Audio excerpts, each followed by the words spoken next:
students. Today we are going to understand the concept of subset. We are studying sets.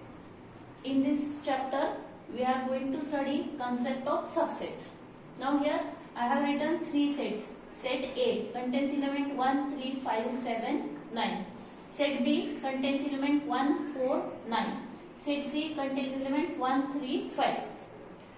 Now from these three sets I am going to check whether the set elements in the set are contained in another set. Set B. Set B मध्ये जे element आहेत ते set ए मध्ये किंवा C मध्ये आहेत का सगळेच्या सगळे हे मी चेक करते. 1 4 4 is included in set B but not in set A. 9 is common element. So B चा आपल्याला विचार करायचा नाहीये. C set C contain element 1 3 5. 1 3 5. All the elements which are present in set C are present in set A. So in this case we can say that C is subset of A, and this statement is written as C is subset of. This sign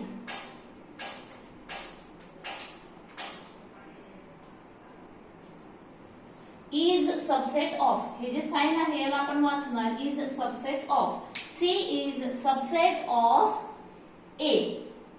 So ज्या वेळेला आपल्याकडे set दिलेले असतील एखाद्या set मध्ये म्हणजे C set मधले सगळे एलिमेंट A या सेट मध्ये आहेत तर आपण म्हणणार C या सेटला म्हणणार A चा subset. Now next concept is complement of a set.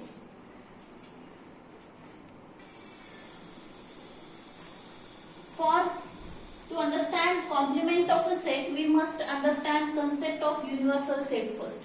Universal set काय आहे तर कोणताही एखादा मोठा सेट, एक मोठा सेट की ज्याच्यामध्ये नंबर ऑफ एलिमेंट्स असतील तर त्या सेटला आपण युनिव्हर्सल सेट म्हणणार. समजा मी एक साधं सोपं उदाहरण घेतलं. आपण युनिव्हर्सल सेट नेहमी U ने डिनोट करतो. मी त्यामध्ये एलिमेंट्स घेतले 1 2 3 4 5 6 7 8 9 10. Universal set is a set having number of subsets. याचे आपण अनेक सबसेट घेऊ शकतो. त्यामध्ये मी एक सेट लिहिला P ज्यामध्ये आहेत 2 4 6 8 10 असे एलिमेंट्स आहेत जे इव्हन नंबर्स आहेत. आता आपल्याला कॉम्प्लिमेंट ऑफ सेट डिफाइन करायचं आहे. This complement of set is written as P dash. P dash ने दाखवला जातो. आता कॉम्प्लिमेंट मध्ये कोणते एलिमेंट असतात तर आता हा कॉम्प्लिमेंट ऑफ अ सेट हा सुद्धा काय आहे एक सेट आहे की जो कर्ली ब्रॅकेट्स मध्ये आपण लिहिणार आपल्या पद्धतीप्रमाणे. त्यामध्ये एलिमेंट्स असतील की जे कॉमनली सेपरेट केलेले असतील. ओके, तर आता या P कॉम्प्लिमेंट मध्ये कोणते एलिमेंट लिहायचे असे एलिमेंट लिहायचे. युनिव्हर्सल सेट मधून असे एलिमेंट लिहायचे की जे या P सेट मध्ये नाहीयेत. मग आता बघा 1 it is present in universal set but not in P, so I write 1 here. त्यानंतर पुढचा एलिमेंट आहे 2 is present in set P, मग तो घ्यायचा नाही.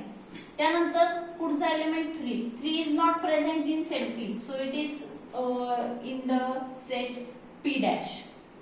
6 आता हे बघा हे 2 4 6 8 10 हे सगळे एलिमेंट्स P या सेट मध्ये आहेत.